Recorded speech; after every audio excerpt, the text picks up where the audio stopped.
8장 말씀 보겠습니다.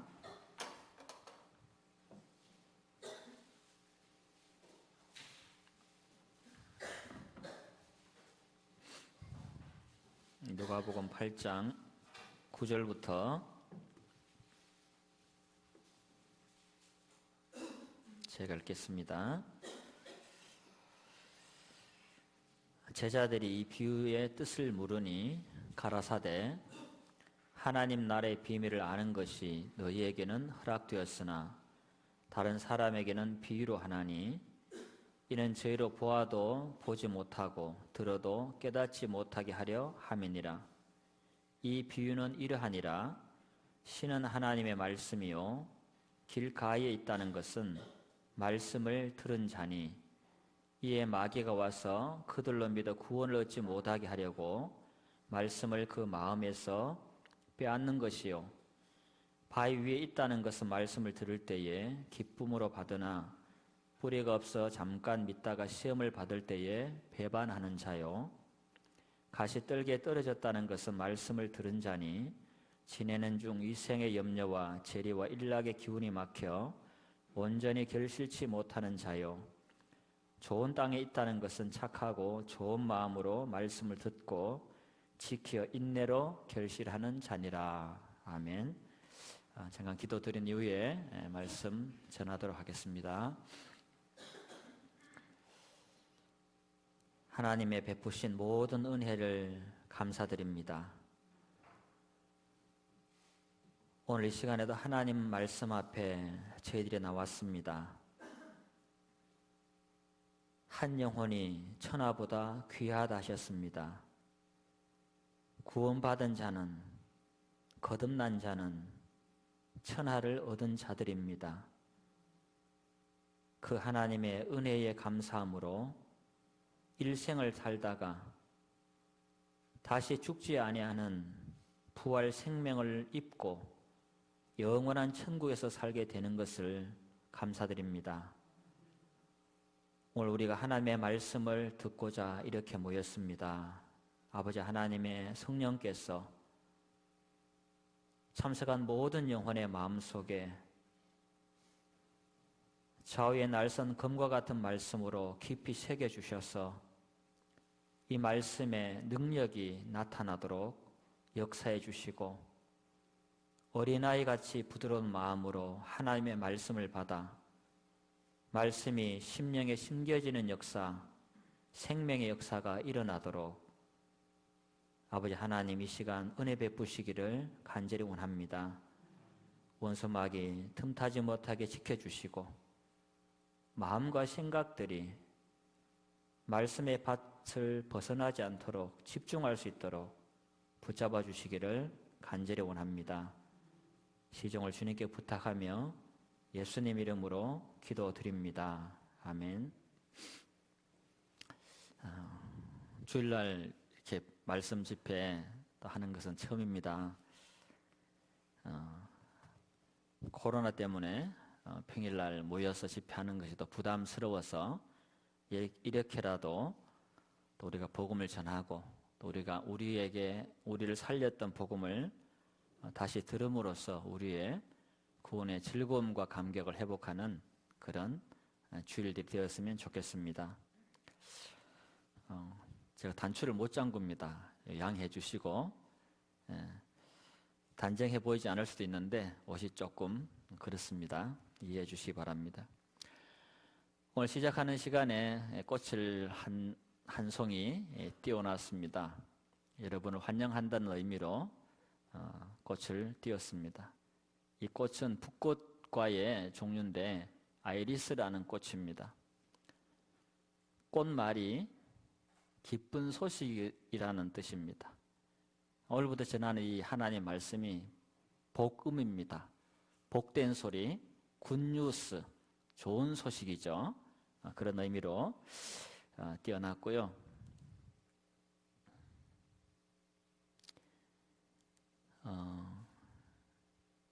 아침에 또 서둘러 오신다고 다들 또 피곤하실 것 같아서 눈으로 먹는 비타민C를 제가 준비를 했으니까 보시고 제가 말씀을 전해드리도록 하겠습니다.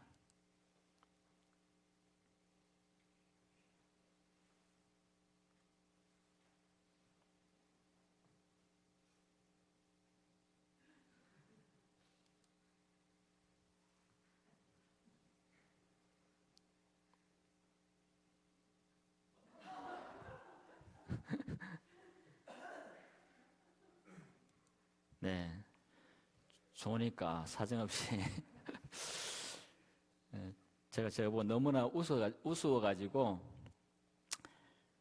웃은 영상인데 뭐가 생각났냐면 설교 시간에 하나님 말씀 들을 때 좋으시는 분들 계시잖아요. 이발사가 막 이렇게 이발하는데 좋으니까 너무 힘들잖아요. 저 이발사 마음이 이해가 되는 거예요. 저는 설교하다가 내려가서 뒤통수를 때릴 수도 없고 그래서 졸지 마시라고 비타민을 드렸으니까 집중해서 말씀을 잘 들어주셨으면 좋겠습니다. 참 인생이 세상에 태어나 7, 80년 살다가 또 자연사기도 병으로 죽기도 교통사고나 산업재해로 요즘도 코로나로 세상을 많이 떠나고 있습니다. 정말 인생의 진정한 목적이 뭘까 한 번쯤 생각해 볼 필요가 있습니다. 너무나 삶이 바쁘기 때문에 내가 왜 사는지 어디로 가고 있는지 정말 이렇게 살면 내가 행복해지는 건지 사람들은 생각할 여유 없이 일상에 쫓겨서 살아갑니다. 왜 삽니까? 라고 물어보니까 대부분의 사람들이 자기가 왜 사는지에 대한 정확한 답을 갖지 않고 살아가는 모습을 봅니다. 먹고 살아야 되니까요. 맛있는 거 먹으려고요. 돈 벌려고요. 죽지 못해서 삽니다. 왜 삽니까? 라고 길거리에 나가서 물어보니까 사람들의 대답이 우리가 마음 깊이 공감되는 대답들이 별로 없고 당황스러운 대답을 한다라는 거죠. 누군가 여러분에게 마이크를 들고 와서 MBC에서 기자가 묻습니다. 지나가는 지혜를 붙들고 학생 왜 살아요? 그럼 뭐라고 대답하겠습니까? 여러분 같으면 왜 사는지도 모르는데 열심히 살고 있는 거죠. 불행한 것입니다. 왜 삽니까? 그러면 삶의 분명한 목적 말할 수 있어야 인생을 제대로 살고 있는 거라는 거죠. 오늘 저게 설교 본문 이 말씀을 찾은 것은 읽었던 본문의 내용은 하나님의 말씀을 들을 때 쉽게 들을 수가 없다.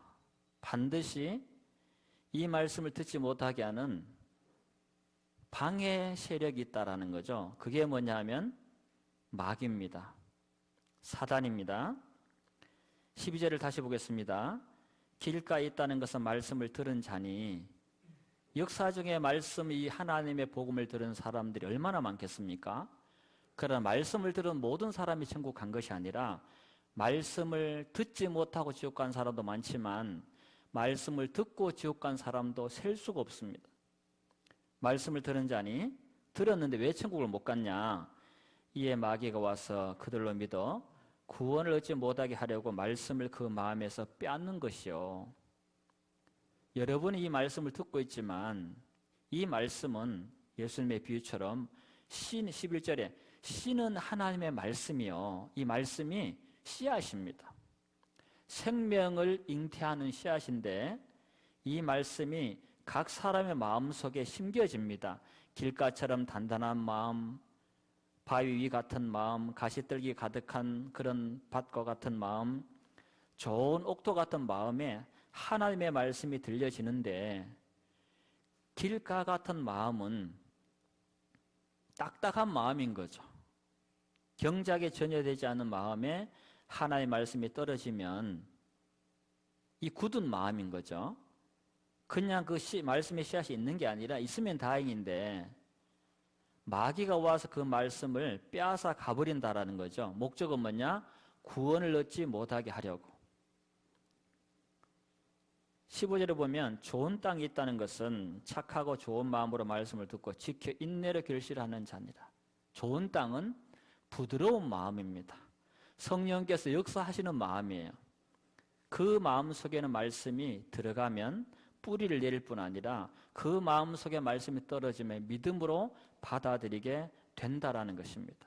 이 시간 여러분의 말씀을 듣고 있지만 사단은 여러분의 말씀을 듣지 못하게 졸음을 줄 수도 있고 딴 생각을 하게 할 수도 있고, 뭐 맛있는 것이 먹고 싶은 생각이 날 수도 있고, 별 생각이 다 될 수 있습니다. 이 시간에 사단의 공격의 무대는 여러분의 생각입니다. 생각만 이탈시키면 사단은 성공하는 거예요. 설교자가 무슨 말을 하든지 소용이 없습니다. 여러분의 생각만 이 말씀이 아닌 다른 곳으로 잠깐 외출해 있으면 여기에서 아무리 진리가 전해진다 해도 그 말씀은 본인과는 아무 소용이 없는 것입니다. 자, 여기 요한복음 13장을 보면, 자, 찾지 않아도 됩니다. 시간을 아끼기 위해서 제가 성경을 다 찍어서 일일이 작업을 해가지고 필요한 말씀을 띄웠습니다. 그래도 제가 다 못한 것은 중간에 한 번씩 찾겠습니다만은, 요한복음 13장 2절에 보면 이런 말씀이 있습니다. 하나님의 말씀을 이렇게 선포, 소리에 내어서 읽는 것은 굉장히 중요합니다. 하나님이 가라사대, 태초 하나님이 천지를 창조하시니라부터 해서 하나님이 가라사대 빛이 있으라 하신 빛이 있었고, 하나님이 빛이 있으라고 선포했을 때 온 우주에 빛이 생긴 거예요. 하나님의 말씀이 소리 내서 선포되는 것 자체가 능력이 나타납니다. 암송도 웅얼웅얼 속으로 하는 것보다 소리 내어서 암송할 때 영육 간에 유익합니다. 이 말씀은 온 육체에 건강이 된대요. 말씀을 정말 주구장창 말씀만 읽고 묵상하고 암송하고 계속 묵상을 한번 해보세요. 일반 일상생활 하면서 시간 날 때마다 말씀 보고 기도하고 묵상하고 계속 말씀 붙들고 살면요, 건강해집니다. 자, 우리의 건강은 육신이 건강해도 정신이 조금 건강해져요. 건강한 신체, 건강한 정신이 깃드니까요. 근데 우리의 마음이 건강해지면요, 몸도 건강해집니다. 영혼과 육체의 건강은 서로에게 영향을 줍니다. 영혼이 타락하면 막 마약에 찌들었든지 도박에 중독되듯 이런 사람들은요, 영혼만 병드는 게 아니에요. 몸도 같이 축납니다. 그래서 나오는 짧은 말씀들을 같이 한번 읽어보겠습니다. 자, 같이 읽어봅니다. 마귀가 벌써 시몬의 아들 가룟 유다의 마음에 예수를 팔려는 생각을 넣었더니, 마귀가 예수님 12제자 중에 한 명인 가룟 유다의 마음에 예수님을 팔려는 생각을 넣었어요. 그 예수를 팔려는 생각은 유다의 생각이 아니라는 것이 중요한 거예요. 유다는 돈을 좋아하는 사람이에요. 헌금통에서 돈을 훔쳐가는 사람이었어요. 그런데 어느 날 어떠한 생각이 딱 굿 아이디어가 떠올랐어. 좋은 생각이 떠올랐어. 돈 되는 생각. 그런데 그 생각은 유다가 생각해낸 창조적인 생각이 아니라 마귀가 유다의 생각 속에 던져놓은 생각이에요. 여러분도 가만히 있는데 갑자기 기분 나쁜 생각, 친구가 나 욕했던 생각, 죄의 유혹이 들어온다든지, 여러분이 의지로 그것을 끄집어낸 생각이 아닌데 여러분의 생각에 수시로 들어오는 생각들이 있습니다. 누가 주는 생각이냐? 마귀가 주는 생각이에요.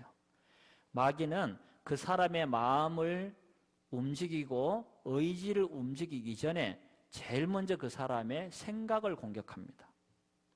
생각 속에 자기의 생각을 자꾸 집어넣어요. 생각이 많아지면 어떻게 됩니까? 그 생각에 마음을 지배해요.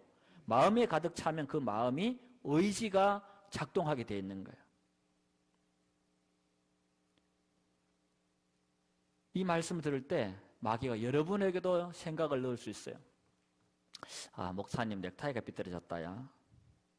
목사님 염색을 안 했는 것 같은데, 별 생각이 다 들 수 있어요. 그래서 생각을 지켜야 됩니다. 마귀는 하나님의 말씀을 듣지 못하도록 계속 역사한다는 사실을 꼭 기억해야 됩니다. 자, 베드로전서 5장 8절 말씀 한번 같이 읽어봅니다. 근신하라, 깨어라, 너희 대적 마귀가 우는 사자같이 두루다니며 삼킬 자를 찾나니. 자, 마귀는 공격하지 않는 사람이 없습니다. 마귀는 아주 친절합니다. 어떤 사람도 차별 대우하잖아요. 일일이 다 친절하게 찾아갑니다. 그리고 우는 사자처럼 삼켜버리기 위해서 자신이 할 수 있는 모든 일을 마귀는 다 한다라는 사실을 기억해야 됩니다. 그래서 말씀을 듣는다는 거 쉬운 일이 아니에요. 구원받는 거 쉬운 일이 아니에요. 예수님은 한 번도 구원이 쉽다고 말한 적이 없습니다. 정반대입니다. 예수님은 구원이 어렵다고 말했습니다. 네가 나를 따라오려면 자기를 부인해야 되고 날마다 너를 부인해야 따라올 수 있다. 좁은 문으로 들어가기를 힘써라. 멸망으로 인도하는 문은 그 길이 넓고 그 길이 넓어 그리로 들어가는 자가 많다. 대신에 생명으로 인도하는 문은 좁고 길이 협차가 좁을 뿐 아니라 그 길이 굉장히 불편해 걸어가기가. 찾는 이가 적다. 예수님의 말씀입니다, 여러분. 고린도서 13장 5절엔 너희가 믿음에 있는가 너희 자신을 시험하고 너희 자신을 확증해라 그랬습니다. 내가 지금 구원받았다는 것을 여러분 어떻게 확증합니까? 오래전에 내가 한번 예수님의 피를 믿었기 때문에 여러분 구원받았습니까? 자칫하면 속습니다. 예수님은 그 사람의 구원이 진짜인지 가짜인지를 뭘로 판단한다 그랬냐면은 열매로, 그의 열매로 그들을 안다. 거듭난 자의 삶은 열매 맺는 삶이라는 거죠.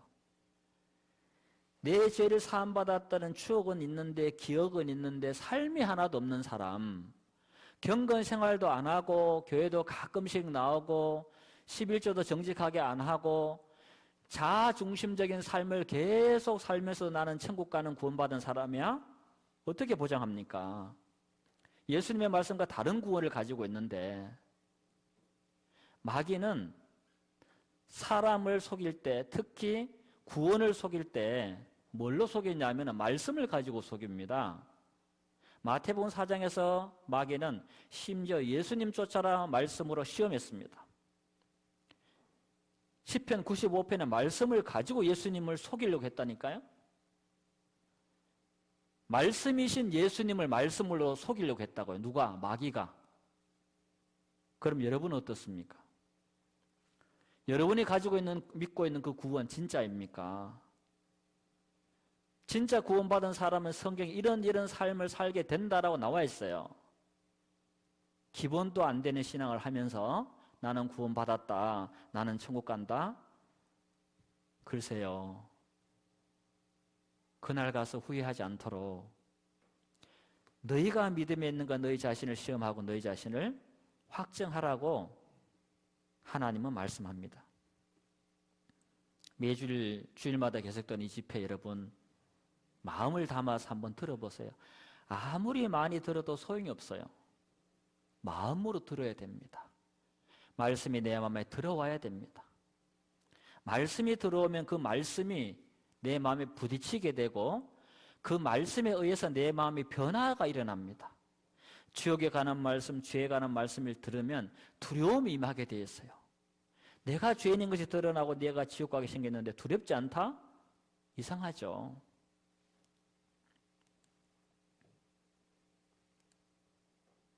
자, 길가에 있다는 것은 말씀을 들은 자니 이에 마귀가 와서 그들을 믿어 구원을 얻지 못하게 하려고 그 말씀을 그 마음에서 빼앗는 것이다. 들은 말씀들이 빼앗기지 않도록 기도하시면서 들으시길 바랍니다. 이 영상을 보신 분도 있고 안 보신 분도 있는데요. 연가시라는 동영상인데요. 잘 한번 보세요. 보면서 제가 설명을 좀 드릴 테니까. 마귀가 하는 짓과 똑같아요. 이 연가시가 하는 짓이.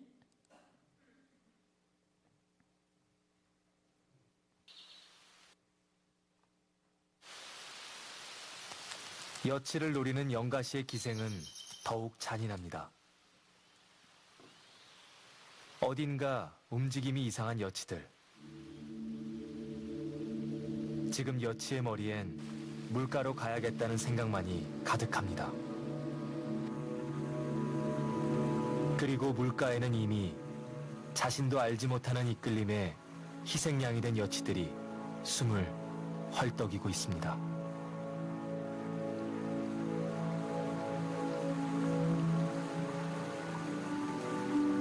이윽고 쑥 여치의 학문에서 나오는 연가시.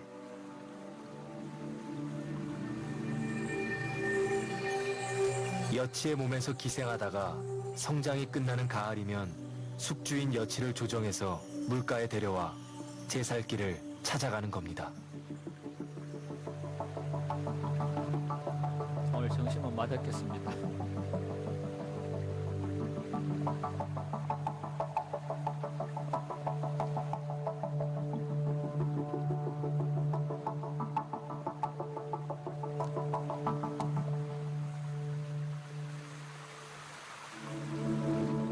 길이가 10cm에서 최장 90cm에 이르고 숙주 한 마리에 5마리씩 기생하기도 하는 연가시는 숙주의 몸을 만신창이로 만드는 잔인한 놈들입니다.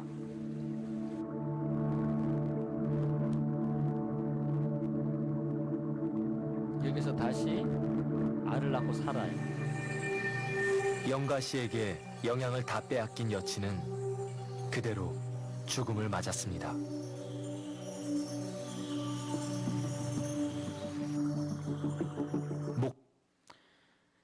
자, 이 연가시는 이렇게 여치나 사막이나 이런 곤충들 몸속에 들어가는데 언제 들어가냐? 이 물속에서 연가시가 알을 낳습니다. 그럼 작은 새끼가 나올 거 아니에요.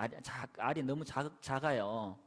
그럼 여기에 여치라든지 아니면 뭡니까 그 잠자리라든지 이런 유충들이 알을 까면 산단 말이에요. 유충들이 처음에 뭐든 물속에서 막 잡아먹거든요. 그때 잡아먹을 때 할 때 연가시 알이 쑥 들어가는 거예요. 자기 몸에 들어왔는지도 몰라. 그 나중에 나와서 이제 잠자리도 되고 여치도 되고 사마귀도 된단 말이에요.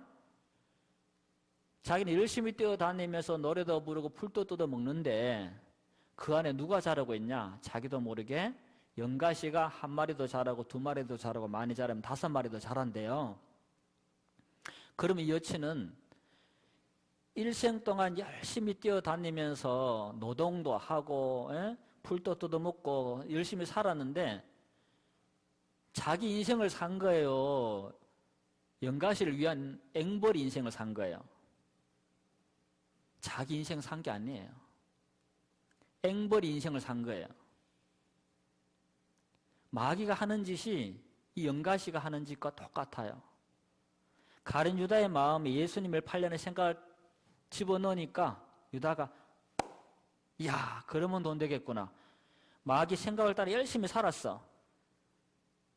아이고 팔라고 보니까 괴로워. 3년이나 그래도 내가 예수님 제자였는데 괴로워.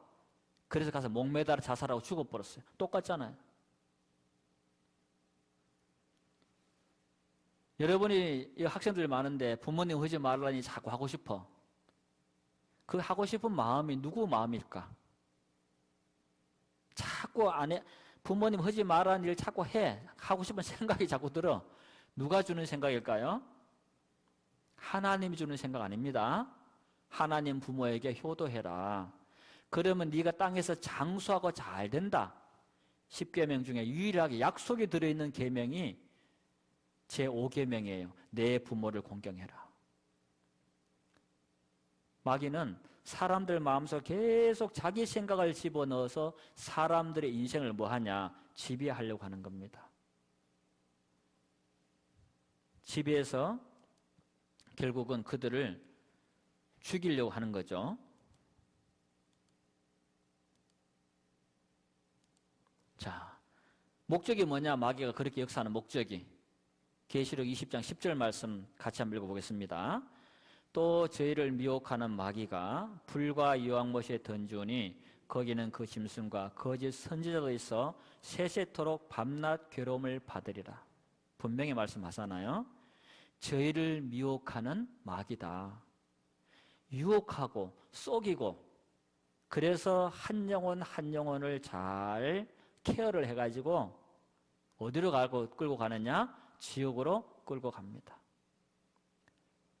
근데 사람들은 몰라. 깊이 생각하지도 않습니다. 사람들은 자신의 생각이 중요한 줄 압니다. 자기가 원하는 것이 제일 크게 생각합니다. 그 생각과 그 원함이 마귀가 준 수많은 생각의 결정체일 수도 있는데 자기 판단, 자기 결정을 믿는 거죠. 그리고 그런 사람들은 하나님의 말씀 듣기를 싫어합니다. 마귀에게 마음을 많이 빼앗기고 생각을 많이 빼앗긴 사람일수록 말씀에 대한 거부감이 커집니다. 말씀을 듣기 싫어요. 왜? 그 사람 안에 마귀의 생각이, 마귀의 사상이 점점 많이 차지하고 있는데 하나님의 말씀이 들어오니 어떻게 좋겠습니까? 싫지요. 하나님과 마귀는 친구가 아니에요. 마귀의 원수는 누구냐? 하나님이에요. 하나님의 원수는 누구냐? 마귀예요. 원수가 원수를 미워하는 건 당연하죠. 그래서 마귀에게 마음이 많이 빼앗긴 사람일수록 말씀에 대한 반감이 크다. 그렇게 보시면 정확합니다. 자, 그러면 성경의 저자는 누구인가? 자, 성경을 누가 언제 기록했는가를 한번 보겠습니다. 이 성경은 지금부터 약 3,500년 전부터 예수님이 2000년 전에 오셨습니다. 지금 2000년이니까 그죠? 2020년인데 성경은 지금부터 약 3,500년 전부터 예수님 오시기까지 1,500년간 기록된 성경을 구약 성경이라 그럽니다. 39권이고요. 예수님 오신 이후부터 100년 안에 기록된 성경을 신약, 새로운 약속이다. 구약은 옛 약속이다. 올드 테스트먼트다. 그래서 신구약은 전부 약속이고 합쳐서 66권입니다.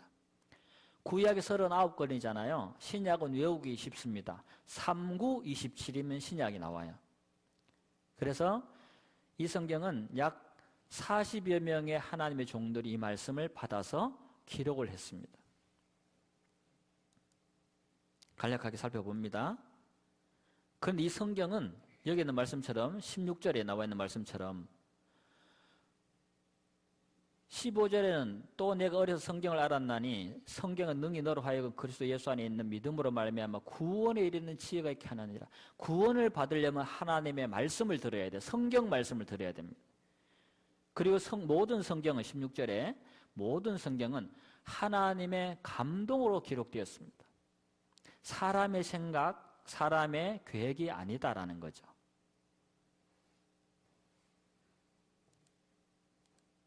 그리고 요한복음 1장 1절에 같이 한번 읽어봅니다. 태초에 말씀이 계시니라. 이 말씀이 하나님과 함께 계셨으니 이 말씀은 곧 하나님이시니라. 이 말씀은 곧 하나님이다. 이 말씀을 잘 들으면, 잘 읽으면 하나님이 어떤 분인가를 알 수가 있다라는 것입니다.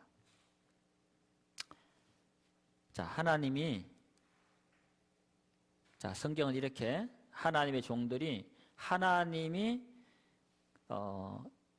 음성으로 막 불러주면 막 받아쓰기 했다는 차원이 아니에요.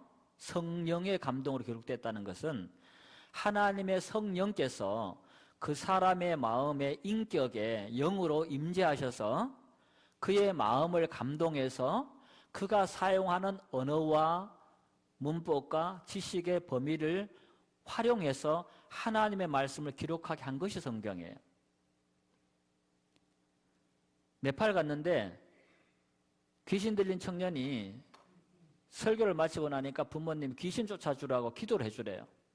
근데 손을 잡고 기도하기 시작하니까 기도하기 전에는 그냥 눈동자 획 풀려갖고 막 이러고 있는데 기도를 하니까 막 손을 흔들며 뛰기 시작하는데 감당이 안 되는 거예요. 힘이 너무 세가지고. 정상적인 대화도 안 돼요. 이상한 소리만 해쌌고. 자, 귀신이 들리면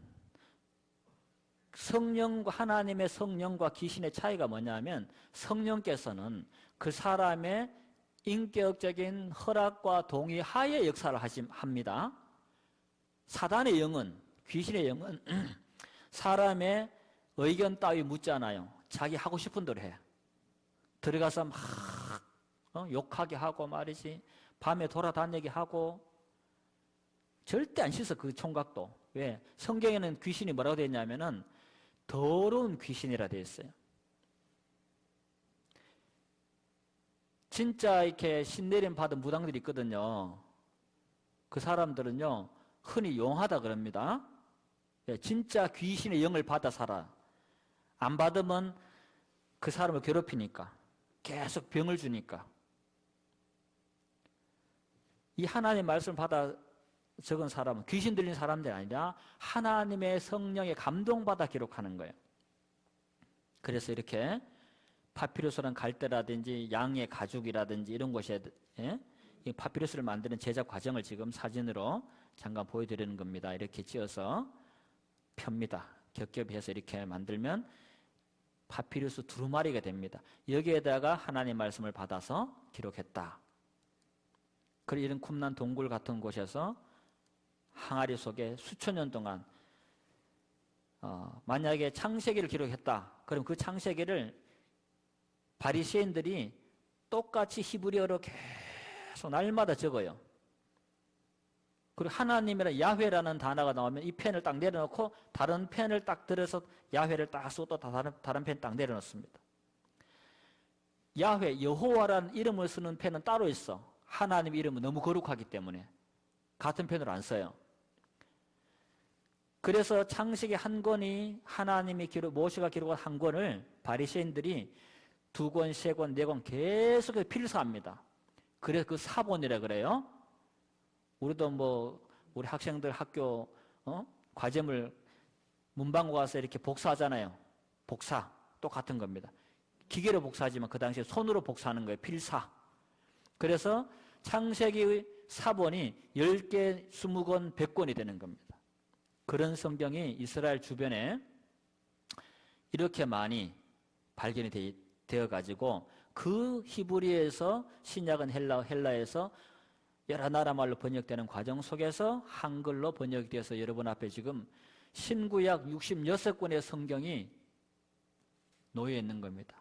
1세기 당시만 해도 이 신약 성경 한 권의 값어치가 얼마였느냐, 구약 성경 한 권의 값어치가 요즘 가격을 한 6억 정도 했답니다. 6억. 구약 창세기부터 말라기까지. 여러분 지금 엄청난 걸 지금 갖고 있는 거예요. 다 부자네. 예. 그렇게 귀했던 말씀이에요. 그래서 막 그림을 그려놓고 설교를 했다니까요. 그 당시에는. 성경이 집집마다 있을 수가 없으니까. 너무 비싸가지고.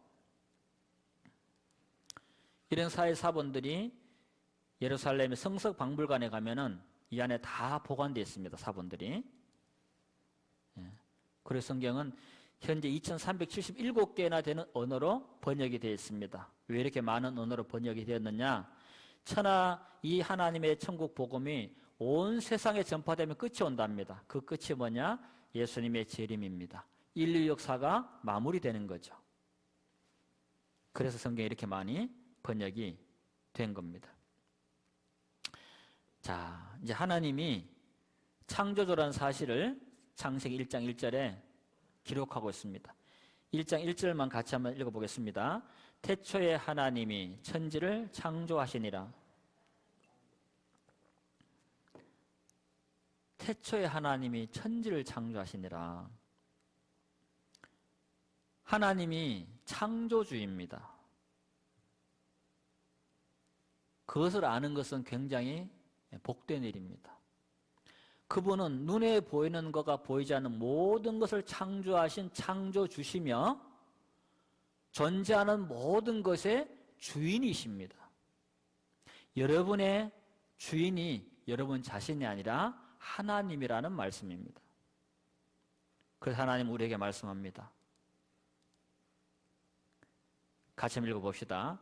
너희는 눈을 높이 들어 누가 이 모든 것을 창조하였나 보라. 주께서는 수혜대로 만상을 이끌어내시고 각각 그 이름을 부르시나니 그의 권세가 크고 그의 능력이 강함으로 하나도 빠짐이 없느니라. 너희는 눈을 높이 들어 누가 이 모든 걸 창조하였나 한번 봐라.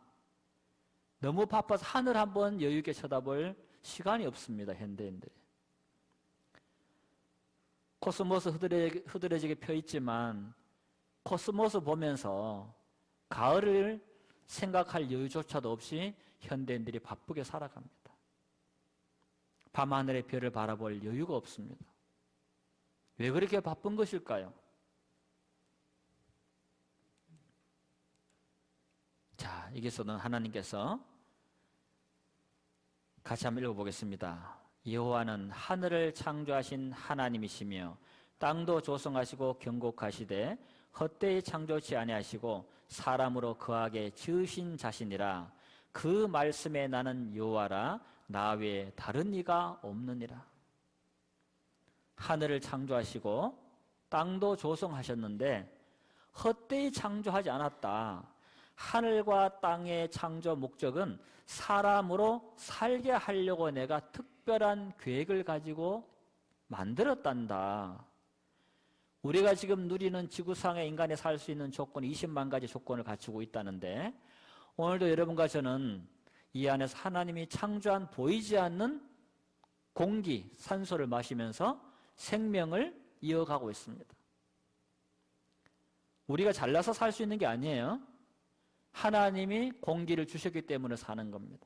저 햇빛을 주셨기 때문에 햇빛을 통해서 우리가 비타민 D도 공급을 받으면서 살아가는 것입니다. 내가 의지가 있어가지고 내가 건강관리 잘해서 오늘 생명을 유지하고 있는 것이 아니라는 것입니다.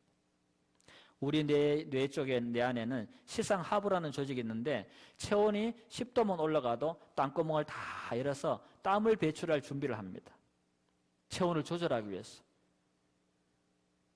온도가 내려가면 땀구멍을 다 닫아버리고 혈관 속의 피를 안쪽으로 흐르게 만듭니다. 그래도 더 추우면 몸을 달달달 떨게 만들어요. 이빨을 다다다다 치게 만듭니다. 왜 그런지 알아요? 열을 내기 위해서 피부를 마찰시키는 거예요. 이거는 내 의지와 상관이 없는 거예요. 우리 의지와 상관없이 우리의 생명 유지대로 작동하는 메커니즘이 우리 안에 굉장히 많습니다. 사람들은 생각하지 않죠. 내가 살아가니까 내 인생은 내 거야. 결코 그렇지 않습니다. 모든 만물을 창조하신 주인이 바로 하나님입니다. 창조 주시고 그분이 오늘 여러분과 저를 살도록 허락하셨기 때문에 오늘도 살아있는 거예요. 자, 코로나로 전 세계 수십만 명이 죽었습니다. 여러분 왜 코로나 안 걸렸습니까? 우연일까요? 하나님의 은혜입니다. 참새 한 마리가 떨어져 죽는 것도 하나님이 예스의 사인이 떨어지지 않으면 죽지 않아요. 하나님 안 믿는 사람들은 동의할 수 없겠지만 그 참새 한 마리에 살고 죽는 것도 하나님의 허락 아래 이루어지는 일이라면 오늘 우리가 코로나 걸리지 않고 살아가는 이것은 하나님의 은혜라는 사실을 우리는 기억을 해야 됩니다. 자, 생명은 어떻게 시작되었을까? 나는 누구인가? 창조인가? 진화인가? 진화론 얘기하려면 끝이 없고요. 진화론에 대해서 궁금하면 유튜브에 김명현 교수라고 치면 그분이 창조과학에 대해서 성경이 과학적으로 사실이고 창조가 과학적이라는 사실을 너무나 자세하게 강의를 10몇 편을 잘 해놨습니다. 그분은 그쪽의 전문가입니다. 한번 들어보시기 바랍니다. 태초에 하나님이 천지를 창조하신 읽어봤습니다. 자, 이것을 보고 이 병뚜껑을 보고 하트 모양을 만들어놨는데 영희하고 철수가 만나서 한 잔 먹고 이렇게 만들었는지 모르겠지만 이것이 저절로 만들어졌다라고 생각하는 사람은 아무도 없을 거예요. 이 작은 하트 모양 하나도 사람의 지혜를 가지고 에너지를 넣어가지고 만들어야 됩니다. 저절로 생성될 수 있는 건 아무것도 없어요. 바닷가에 신승민, 그 다음에 김연하 적어놨어요. 이것이 우연일까요? 파도가 치니까 우연히 신승민, 사랑, 하트 모양, 김연아 이렇게 새겨질 수 있을까요? 불가능한 것입니다. 비록 주변에 수많은 모래가 널려 있고 끊임없이 파도가 넘실거리지만 어느 누구도 이 글씨가 오랜 세월에 걸친 파도의 움직임으로 저절로 쓰여졌다고는 생각하지 않을 것이다. 바닷가에 글씨 하나도, 병뚜껑의 하트 모양 하나도 저절로 생길 수 없다면 여러분처럼 오묘하고 신비한 사람이란 존재가 저절로 생겼을까요? 하나님의 창조물이라는 거죠. 하나님의 특별한 작품이라는 것입니다. 생명의 탄생, 신에게서 그 해답을 찾았다.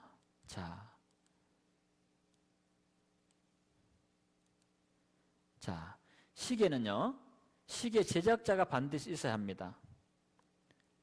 즉 어느 시대 어느 장소에서 한 사람 또는 여러 사람의 제작자들이 존재해야 한다. 그는 의도적으로 그것을 만들었다. 여러분이 산책을 하다가는 바닷가를 가다가 시계를 하나 주었어요. 여러분 무슨 생각하겠습니까? 오래전부터 이것이 저절로 여기 있었는가 보다. 그렇게 생각하는 사람은 아무도 없을 거예요. 그런데 롤렉스라는 시계 아니면 하여간 비싼 시계 하나 주셨다 칩시다. 그것이 저절로 거기에서 오랜 세월에 걸쳐서 시계가 생겼다라고 생각할 사람 아무도 없어요. 누군가 흘려버렸구나. 누군가 잊어버렸구나. 그래서 나는 땡 잡았구나. 그렇게 생각하지. 어려운 얘기 아니잖아요. 저절로 생길 수 있는 것은 아무것도 없다는 거예요. 시계는 150개의 부품으로 만들어집니다. 이 부품을 믹서기에 넣고 아니면 세탁기에 넣고 막 30분 돌리면 시계가 나옵니까? 안 나오죠. 자, 이 자동차는 15만 개의 부품으로 만들어진답니다. 자동차가 저절로 만들어지거나 굴러갈 일이 없습니다. 비행기는 300만 개 이상의 부품으로 만들어지는데 이것도 저절로 만들어질 수가 없다라는 거죠. 자, 사람은 누가 창조했나 그러면 모든 것을 하나님이 직접 창조를 하셨는데 사람을 누가 창조하셨냐?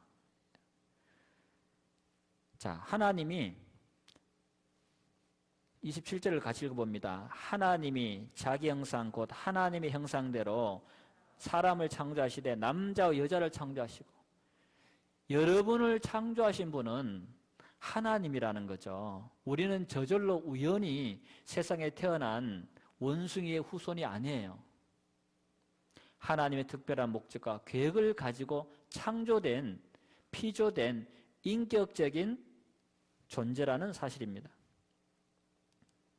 창세기 2장 7절에는 여호와 하나님이 흙으로 사람을 지으시고 생기를 그 코에 불어넣으신지라 사람이 생명이 된지라. 우리를 뭘로 빚었냐? 흙으로 먼저 형상을 만들었습니다. 우리 육체를 만들고 그 안에다가 하나님의 생기를 불어넣었어요. 하나님의 영을 불어넣었단 말이에요. 쉽게 말하면. 그래서 살아있는 감정과 지성과 의지와 양심과 신을 감각하는 마음과 인격을 가진 살아있는 영적인 존재가 되었다라는 거죠. 우리는 우연히 아미노산과 단백질이 합성되면서 아메바부터 시작해가지고 진화된 원숭이 후손이 결코 아닙니다.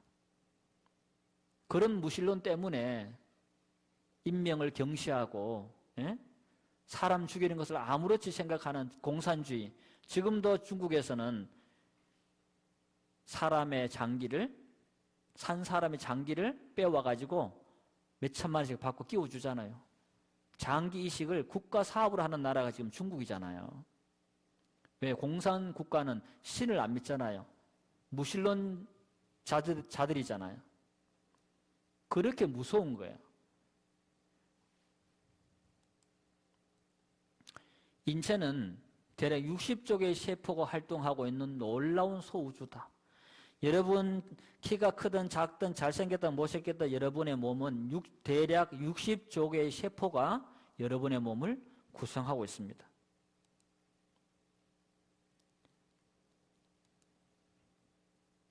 그런데 인체 세포는 매일 100억 개의 세포가 죽고 다시 태어납니다.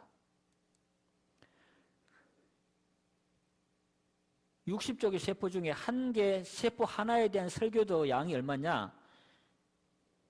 100만 페이지 책 1000권 분량이랍니다. 눈에 보이지도 않는 그 세포 하나의 DNA 정보가 100만 페이지 책 1000권 분량이다. 상상이 됩니까? 이걸 어떻게 만드냐고. 그 DNA 하나의 정보가 그렇게 많은데 그건 인간의 그 DNA 정보를 조작할 수 없어요. DNA를 다시 만들 생명을 만들 수가 없습니다. 인간은요. 우연히 뭔가 세포 하나가 우연히 발생할 확률은 10에 16만 7,626성분의 1이랍니다. 불가능한 거예요. 불가능한 거. 이거는 지혜자께서 특별한 목적을 가지고 우리를 지으셨다라는 말씀입니다. 신이 만든 최고의 컴퓨터 뇌가 얼마나 용량이 큽니까? 우리의 머릿속에 1천억 대의 컴퓨터가 들어앉았다. 고성능 컴퓨터 1000억 대의 용량을 수용하고도 남을 정도의 뇌 용량이 있어요. 그런데 우리는 그렇게 못 쓰잖아요. 왜요? 왜 우리가 뇌를 정상적으로 못 쓰냐면 죄 때문에 그래요. 죄 때문에. 죄 때문에 우리의 뇌 용량이 다 죽었어요. 그런데 자폐증 걸린 애들 중에 가끔씩 그 저주받아서 뇌 기능이 많이 축소됐는데 어느 뇌 기능이 살짝 깨어난 애들이 있어요. 그런 애들은 성경 66권을 다 했잖아요. 왼쪽 눈은 왼쪽 페이지, 오른쪽 페이지와 이렇게 다 보면 98% 기억해버려요. 그리고 도쿄 시내를 딱 30분 보면 건물 층수까지 우리나라 같은 소나무부터 그거 다 그려냅니다. 30분 딱 보고 그 넓은 도쿄 시내를 자기가 본 것을 어떻게 기억할까요? 저기 몇 층이가 이렇게 기억하는 게 아니에요. 처음에 창조된 아담의 이 기억력은요, 보고 외우는 게 아니고요, 찍어요. 통사, 탁 찍어. 그대로 영구 기억돼 버립니다. 그런 능력이 우리 인간에게 있었어요. 그 능력이 1%만 제대로 살아있어도 여러분 학교 다니면서 공부하는 거 아무것도 문제가 아니에요. 공부는 10분 하고 나머지 다 놀아도 돼. 우리의 뇌 기능은 거의 다 상실했다고 보면 됩니다. 지금도 인간의 뇌 안에는 그런 기능이 있는데 우리가 사용을 못합니다. 죄로 인해서 능력이 제한받았기 때문에. 그리고 우리 인체는 하나님 우리 인간을 만드셨는데 인체의 뼈가 총 몇 개인지 아세요? 206개. 우리 학생들 알잖아요. 206개. 그런데 하나님이 성경에 보니까 여호와 하나님이 아담을 깊이 잠들게 하심에 잠들매 그 갈빗대 하나를 취하고 살로 대신 채우시고 여호와 하나님이 아담에게서 취하신 그 갈빗대로 여자를 만드시고 그를 아담에게로 이끌어 오시니 잠든 아담의 갈빗뼈를 하나 빼가지고 누구를 만들었냐? 여자를 만들었어. 지수 병원에 가서 엑스레이 찍어봐봐. 갈빗뼈가 하나 없어. 없을까요? 다 있습니다. 그런데 놀라운 사실은 인체의 어떤 뼈도 잘라냈는데 다시 자라질 않아요. 그런데 갈빗뼈는 정확한 각도를 맞춰서 잘라주면 갈빗뼈는 인체 총 24개인데 갈빗뼈는 잘라내면 다시 자라요. 아담이 하나 갈빗뼈 하나 빼냈지만 다시 자라서 다 채워졌단 말이에요. 3,500년 전에 모세가 이 사실을 어떻게 알았을까요? 해부학도 모르는데 하나님 우리를 창조하셨으니까 뼈 기능조차도 너무나 잘 아신다라는 거죠. 그리고 우리의 눈은 사람 눈동자를 보면 참 아름답잖아요. 지문만큼 홍채의 모양이 각자 다 다르다 그러잖아요. 근데 사람의 눈은 1000만 가지 색을 구분합니다. 요즘 나오는 갤럭시 20인가? 1억 뭐 3천만 화소라면서요. 1억 3천만 화소. 그런데 갤럭시 20 카메라 눈보다 더 좋은 게 뭐냐? 사람 눈이에요. 딱 보면 그렇게 정밀하게 분석해 낼 수가 없습니다. 이거는 저절로 만들어질 수가 없는 거예요. 삼성이라는 그 큰 기업에서 그 1억 3천만 원 화소를 만들기 위해서 수십 년간 연구하고 노력해가지고 그 수준에 도달한 겁니다. 하나님은 말씀 한마디로 이 눈을 창조하신 겁니다. 조금만 어두워지거나 조금만 밝아도 우리 눈이요, 안에 이 검은 동작 어때요? 커졌다 작아졌다 커졌다 작아졌다. 내 의지와 상관이 있을 수 없어요. 전자동입니다. 완전 자동이에요.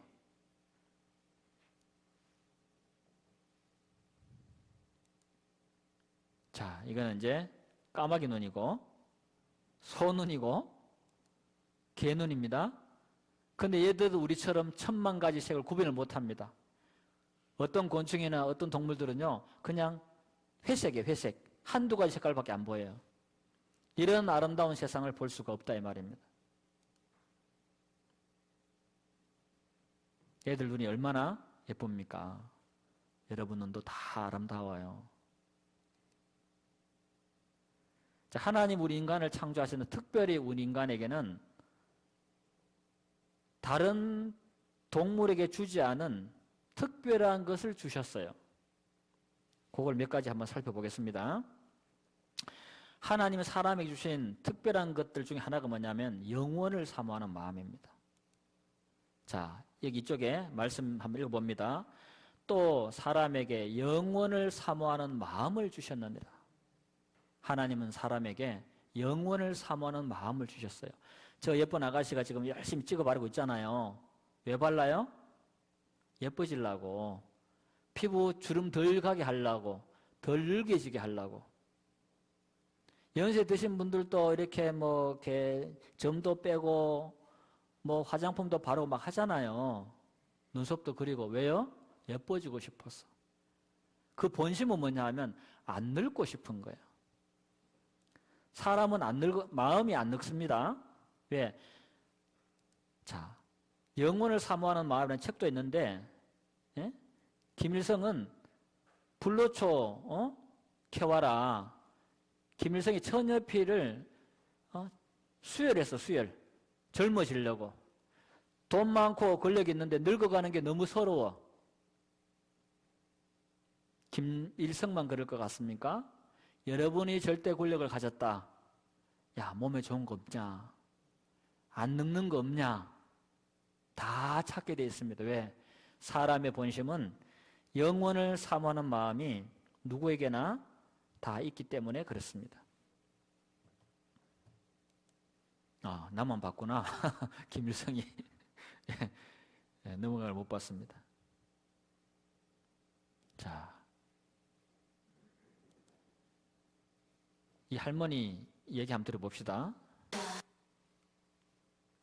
대순할머니가 열일을 제치고 동각으로 달려왔습니다. 옆마을 보건소에서 왕진을 받기 82세 때문인데요. 할머니입니다. 그건 어디서 하게? 누가 못 살겠네. 여기 깨졌구나. 금방 죽겠네.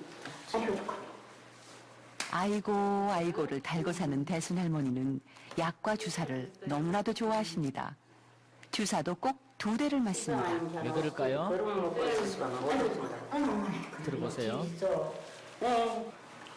뭐에 좋은 약이라고 그러냐. 좋다고 그러면 무조건 그냥 약 다 사먹으려고 하는데 할머니 안 돼. 그냥 좋다고 그러면 사먹으면 지약이라도 먹게? 그래도 슬퍼서 못 나가네.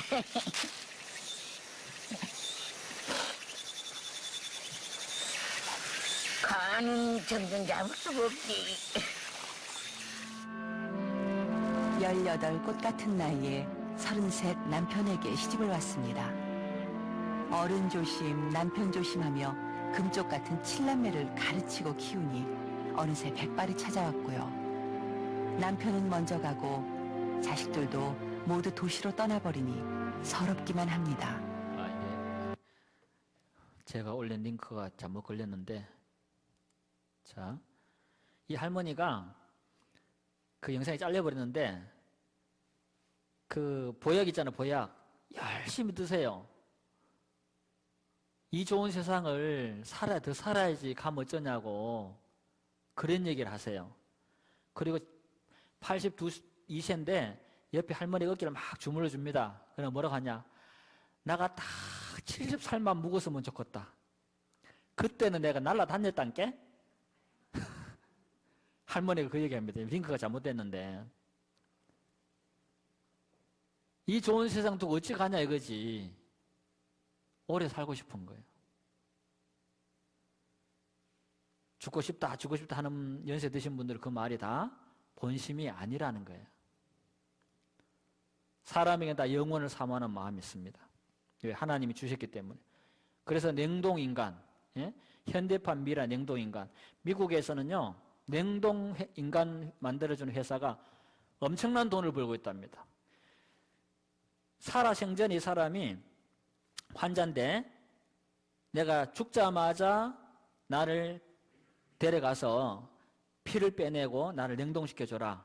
그래서 몇십 년 뒤에 의학이 발달해서 살릴 수 있으면 살려달라. 비용이 수억이 듭니다. 수억.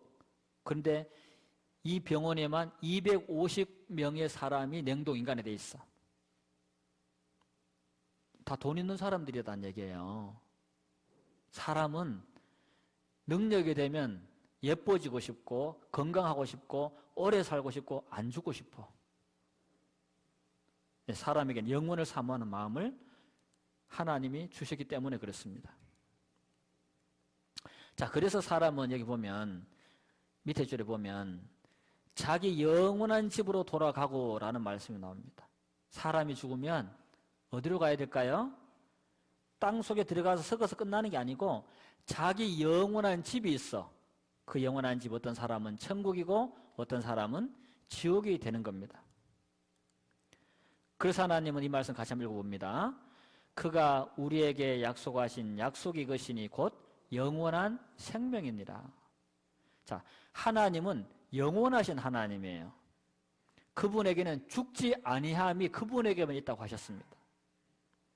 그 하나님께서 거듭난 자기 자녀들에게 뭘 주셨냐? 영원한 생명을 약속하신 겁니다. 거듭난 하나님의 백성들만 영원히 사느냐? 아닙니다. 모든 사람은 영원히 살아요. 다만 어디에서 사느냐만 다를 뿐이에요. 어떤 사람은 천국에서 영원히 살고 어떤 사람은 지옥에서 영원히 사는 겁니다. 자, 이 말씀도 같이 한번 읽어봅니다. 지극히 높으신 자의 성도들이 나라를 얻으리니 그 누림이 영원하고 영원하고 영원하리라. 영원히 삽니다. 우리라는 인생 자체가 이미 영원하신 하나님으로부터 온 영적인 존재고 영원한 생명을 다 가지고 있어요. 그 영원한 생명이 뭐냐? 1차적으로는 우리의 영이에요. 영은 죽지 않아요. 한국병원에 76세 된 할머니 새벽 5시 상담하러 간 적이 있습니다. 인생 얘기 쭉 하면서 할머니 마음은 늙지 않아요. 저는 마음이 19입니다. 그러니 그 할머니가 나는 16이다. 제 말 끝도 안 났는데 마음이 안 늙어요. 몸이 말을 안 들어서 그렇지 젊은이들이 자꾸 늙었다고 괄시하고 행동이 안 빠르니까 말이지 귀찮아하고 그래서 서러운 거야. 왜? 나도 마음은 18인데 우리 연세 드신 우리 성도님들 맞습니까? 안 맞습니까? 마음은 청춘이에요.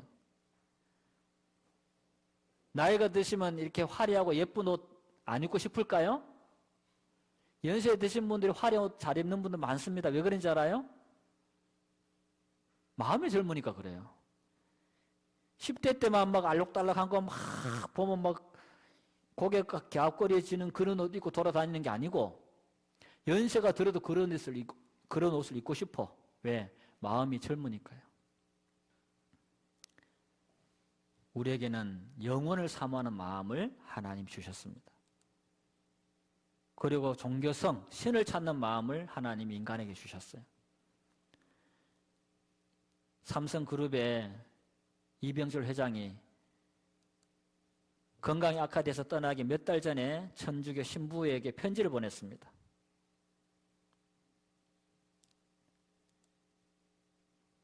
하나님의 존재를 어떻게 증명할 수 있나? 신은 왜 자신의 존재를 똑똑히 드러내 보이지 않는가?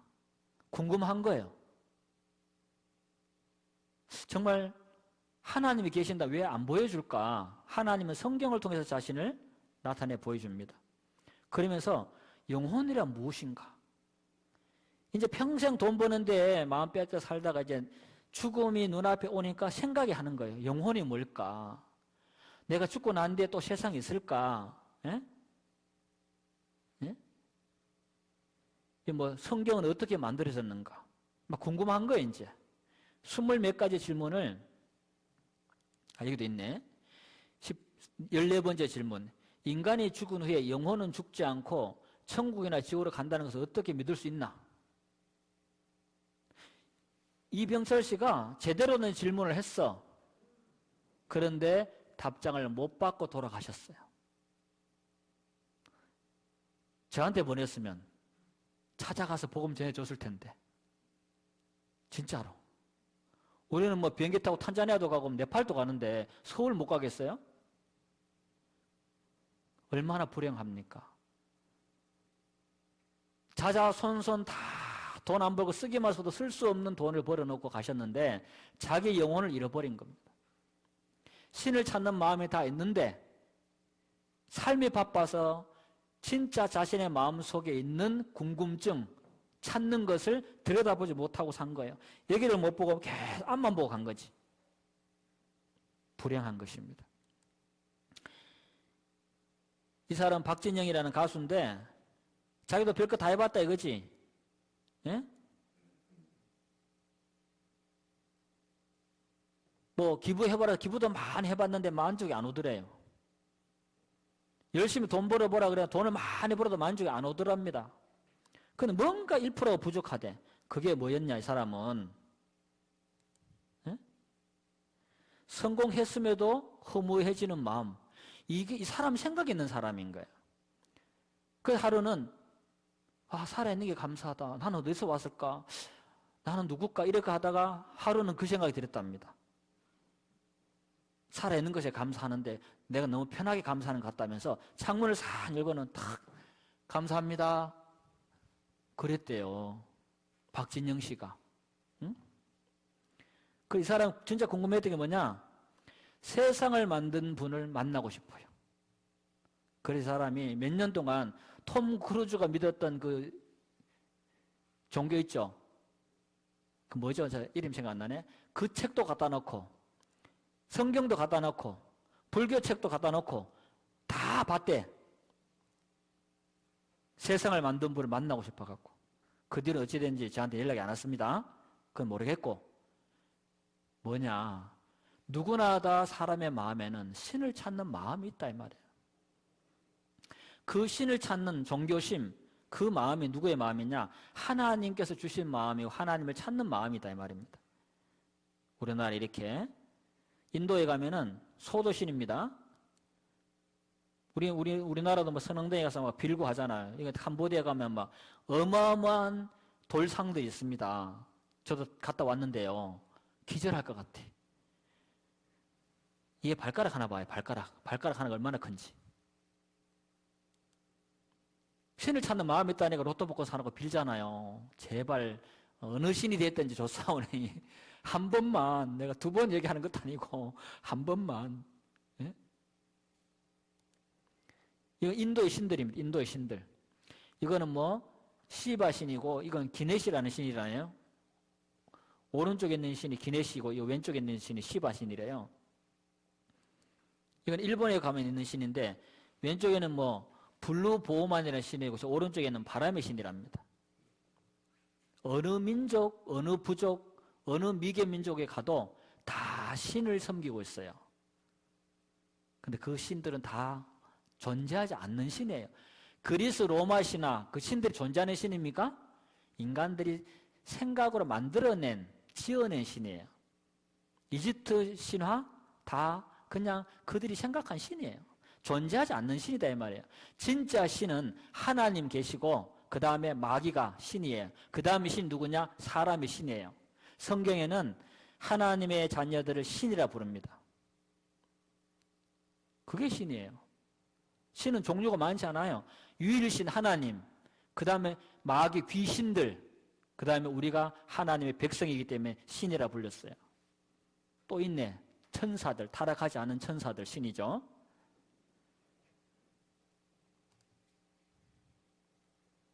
그리고 하나님이 사람에게 주신 또 다른 특별한 것이 언어입니다. 언어. 앵무새는 막 따라하지만 말을 진짜 생각해서 하는 게 아니라 그 소리를 흉내내는 뿐입니다. 자기가 그 언어의 의미를 아는 게 아니에요. 언어 유전자가 없으면 평생 배워도 말을 못합니다. 침팬지 데려다가 이 교수님이 몇 년간 말을 가르쳤대요. 3, 4년 말을 배웠는데 말을 시키니까 뭐라고 하냐. 우. 이게 다라. 하나님 왜 언어를 주셨겠습니까? 기도하라고. 하나님을 찬양하라고. 예? 우리 사람들 간에 소통하라고. 이렇게 언어를 주시고 문자를 주셔서 복음을 전하라고, 하나님을 증거하라고 언어를 주시고 하나님이 문자를 주신 겁니다. 쓰고 있지만 이게 내가 말을 하니까 뭐 어릴 때부터 자연스럽게 배워와서 당연한 것 같지만 아니에요. 하나님이 주신 거예요. 그리고 양심. 20년 전에 살인했는데 이 사람이 암 걸려가지고 자수하러 왔어. 암 걸렸으니까 이제 죽을지 모르니까 두렵잖아요. 죽고 나면 뭐가 있을 것 같은데 두려운 거지. 소두둑 27년 만에 찾아와서 속감 물어주고 참여를 했습니다. 27년 동안 그 사람의 양심은 계속 찌른 거예요. 소도둑놈 그런 거죠. 여러분 양심 찔린 적 없습니까? 양심이 찔린다는 걸 누가 가르쳐 줬을까? 배웠을까요? 그 양심은 하나님이 사람의 마음에 심겨놓은 하나님의 법과 같은 거예요. 20대 젊을 때 열차 좌석을 찢어가 구두를 막 닦았어. 젊은 기분에. 괴로워. 수십 년 동안. 그래서 철도청장님께 편지 썼습니다. 용서받으려고. 로마서 2장 14절에 율법 없는 이방인이 본성으로 율법 일을 행할 때에는 이 사람은 율법이 없어도 자기가 자기의 율법이 되나니, 이런 이들은 그 양심이 증거가 되어 그 생각들이 서로 혹은 송사하며 혹은 변명하여 그 마음에 새긴 율법 행위를 나타내느니라. 양심은 송사합니다. 너 그러면 안 되잖아. 너 그러면 안 되잖아. 사람이 그러면 돼? 학생이 그러면 돼? 자식이 그러면 돼? 그거 누가 가르쳐 주는 거예요? 하나님 인간의 영 안에 심어놓은 기능입니다. 신을 찾는 마음과 양심. 양심이 화인 맞기 전에는 제 기능을 합니다. 근데 양심도 자꾸 나쁜 짓 하고 못된 짓 하고 악한 짓 하면 양심이 묻어지고 굳어져가지고 나중에는 인두로 지져버린 것처럼 감각을 잃어버린 양심이 되는 사람들이 뭐합니까? 살인도 저지르고 막 흉악한 범죄가자가 되는 이유가 양심이 화인머져 버리기 때문에 그렇습니다. 양심이 우리의 영혼 안에 있는 겁니다. 그리고 하나님이 사람에게 웃음을 주셨어. 예쁘죠? 우리 교회 우리 교회 사람들 압니다. 연예인들입니다. 웃는 얼굴 침 못 뱉는다잖아요. 웃는 모습이 얼마나 좋습니까? 한참 히트 쳤던 정동원이도 나오고 영탁이도 나오고 이명웅이도 나왔습니다. 자, 왜 웃음을 주셨을까요? 하나님은 항상 기뻐하라. 내가 다시 말하노니 기뻐하라. 하나님은 기뻐하라 하셨습니다. 그리고 하나님 나라는 의와 평강과 희락이다 그랬습니다. 인간의 제일 가는 목적을 웨스트민스터 소율이 문답 1번의 문답이 그렇습니다. 사람의 제일 가는 목적이 무엇입니까? 영원토록 그를 영화롭게 하고 그를 즐거워하는 것입니다. 하나님을 영원토록 즐거워하고 기뻐하게 하기 위해서 하나님은 사람에게 웃음을 주신 겁니다. 자, 하나님의 창조한 또 세상을 한번 보겠습니다. 우리가 살고 있는 이 지구, 우리는 그냥 매일 살기 때문에 이 지구와 태양계와 우주의 신비함을 전혀 모르고 삽니다. 여러분, 땅 속에 내핵이 있고 외핵이 있고, 그죠? 그 위에 이제 용암이 막 부글부글 끓잖아요, 멘틀이. 그 다음에 지표면이 있습니다. 지표면은 평균 온도가 15도죠.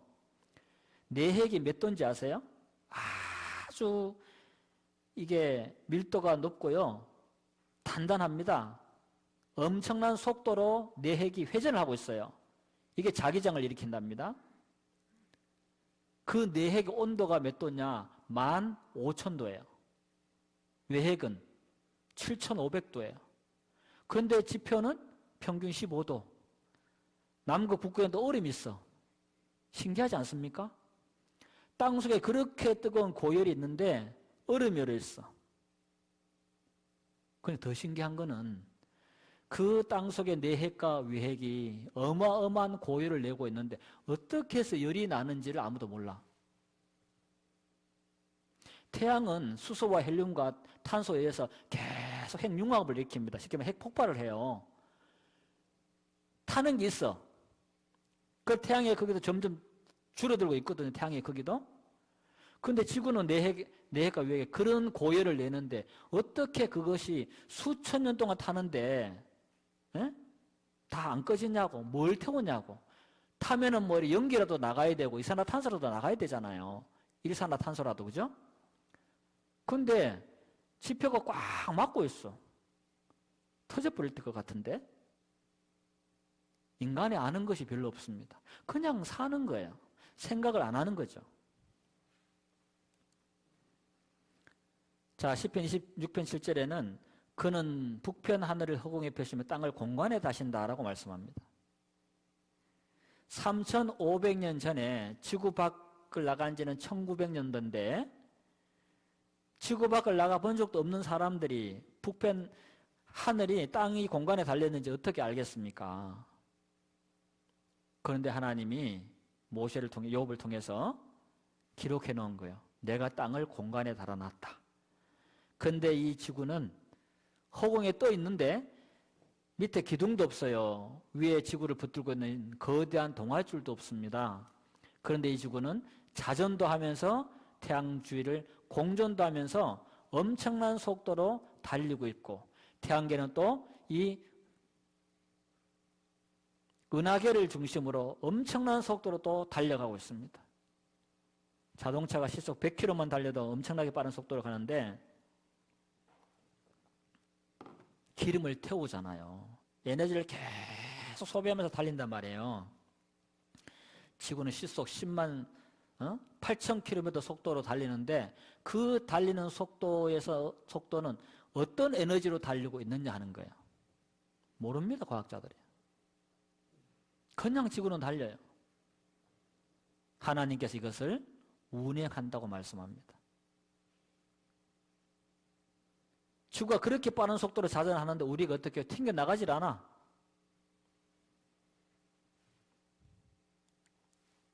그래서 로마 사람들은 지구가 이렇게 어떤 신에 의해서 떠받쳐 있다 그래 생각했고 일본 사람들이 이렇게 생각했습니다. 이집트 사람들은 지구가 이렇게 생겼대. 고대 사람들은 지구가 평평하니까 바다에서 멀리 가면 떨어 죽는다 가지 마라. 1665년 뉴턴의 만류 인력의 법칙에 의해서 지구가 허공에 떠 있으며 태양과 지구 사이에 인력이 작용하여 지구를 붙잡고 있다는 사실을 알게 되었다. 불과 100년도 안 되는 거죠. 어떻게 보면 몇백 년도 안 되는 거죠. 이것이 지구 밖에 지금 우주에 떠 있는 지구의 모습입니다. 땅을 공간에 다셨다라는 하나님의 말씀 그대로입니다.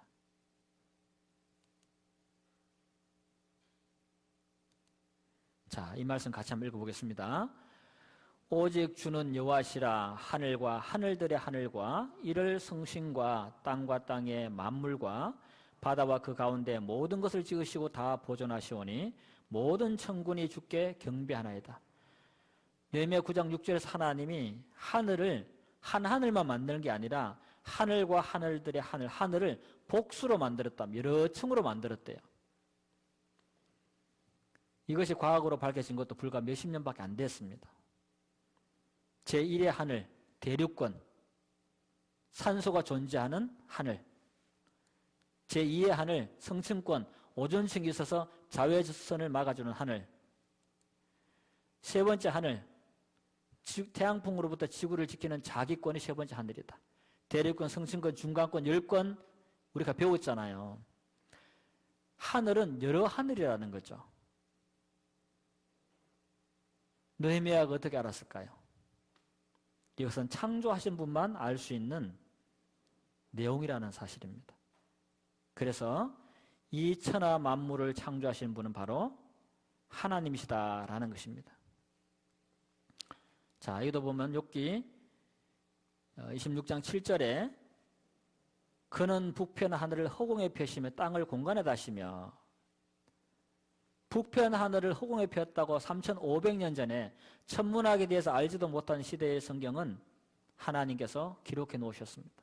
그런데 그 사실이 미국의 3대 천문대에 의해서 실제로 북편 하늘에 허공이 존재한다는 사실이 1981년도 뉴욕타임즈에 게재된 것을 한국신문으로 옮겨놓은 겁니다. 81년도에 중앙일보에.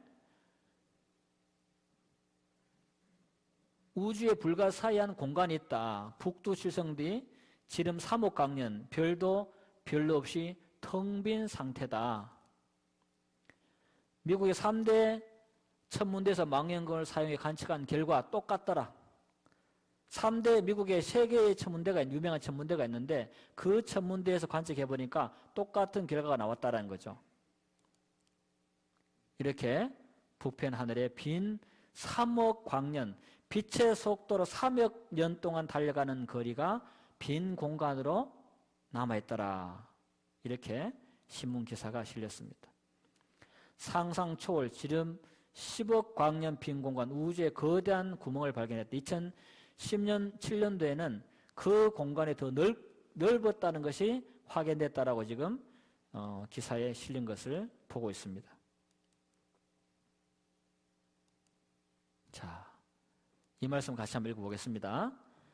집마다 지은이가 있으니 만물을 지으신 이는 하나님이시라.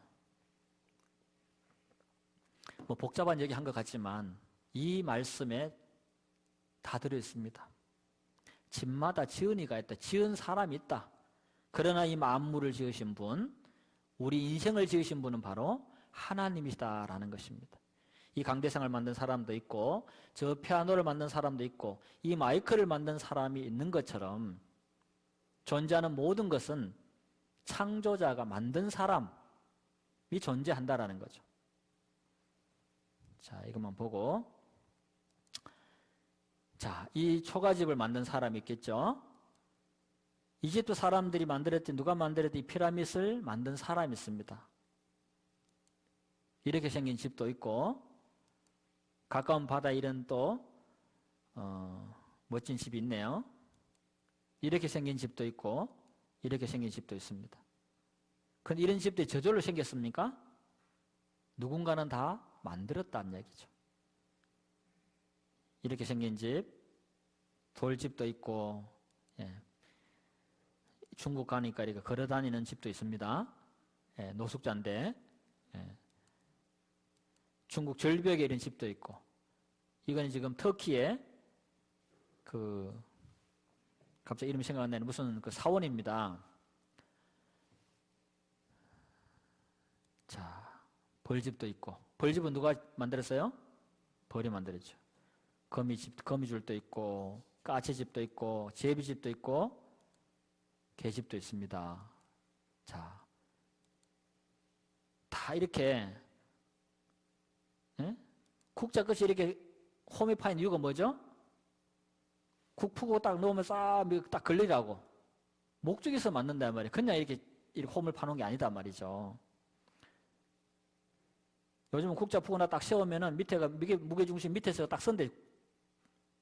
여기 찜통 안에서 이렇게. 잘 만들었죠? 한쪽에는 짜장면, 한쪽에는 신라면. 이렇게 한 번에 끓여 먹는 냄비도 나오고. 이 사람 라면 기가 막히게 먹죠? 자, 사과 심어 속배 요즘은. 이런 거 팝니다. 손톱 이렇게 안 잘리게 이렇게. 우리 학생들이 좋아하는 거. 이 다 만들었단 말이에요. 저절로 생긴 것이 없다. 응? 자, 집마다 지은 애가 있으니 만물을 지으신 이는 하나님이시다. 자, 오늘은 짧은 시간에 하다 보니까 좀 바쁘게 왔는데요.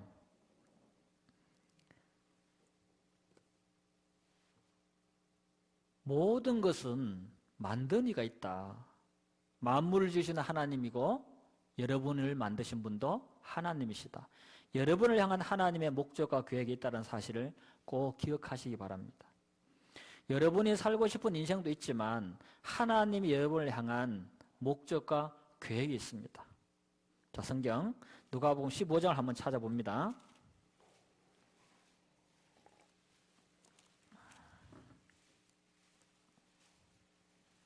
여기 조금 긴 내용이지만 제가 좀 읽어드릴게요. 내용을 생각하면서 잘 한번 들어보세요. 여기 나오는 아버지는 하나님을 뜻하고 재산을 상속받아 먼 길을 떠나가서 허랑방탕하게 쓰는 둘째 아들은 바로 죄인된 우리 인생을 가리킵니다.